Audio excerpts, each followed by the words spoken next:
बिसहर के गीत अहाँ सबके लेल उपस्थित छी लए कऽ। आबू सब आदमी सुनू विषहाराके गीत। चंदन बिरिछ तर बिसहर के डेरा, चंदन बिरिछ तर बिसहर के डेरा, से बैसल हेथिन ना मैया पाँचो बहिनिया, बैसल हेथिन ना मैया पाँचो बहिनिया। एतबा बचन सुनलनि सीता सुहागिन, से दौड़ल गेली ना छुबे बिसहरि के चरनिया, से दौड़ल गेली ना छुबे बिसहरि के चरनिया। बिसहरि के देखलहुँ मलिनिया के आँगना, बिसहरि के देखलहुँ मलिनिया के आँगना, जे ओ जे पिन्हैत हेथिन ना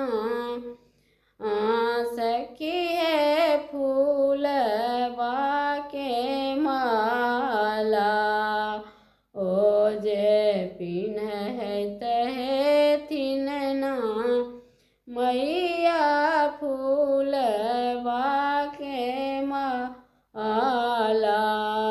एतबा बचन सुनलनि सीता सुहागिन, एतबा बचन सुनलनि सीता सुहागिन, इनसे दौड़ल गेलिन ना छुबे बिसहरि के चरनिया, से दौड़ल गेली ना छुबे बिसहरि के चरनिया। बिसहरि के देखलहुँ ग्वालिन के आँगना, बिसहरि के देखलहुँ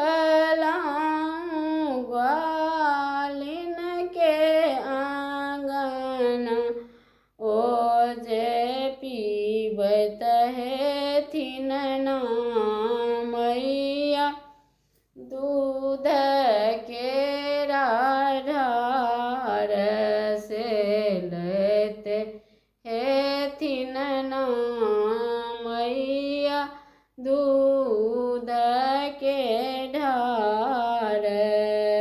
एतबा बचन जब सुनलनि सीता सुहागिन, दौड़ल गेली ना छुए बिसहरि के चरनिया, से दौड़ल गेली ना छुए बिसहरि के चरनिया। बिसहरि के देखलहुँ कानूनिया के आँगना, बिसहरि के लाऊं कनूनिया के आंगन से बैसल हेथिन ना मैया लाबा के ढेरिया से खैते हेथिन ना मैया लाबा और दूध बच्चा न सुनलनि सीता सुहबी बचन जब सुनलनि सीता सुहबी दौड़ल गेली ना छुआ बिसहरि के चरण यहाँ से दौड़ल गेली ना छुआ बिसहरि के चरण यहाँ बिसहर के देखलाऊं मेहदी के डाल पर बिसहर के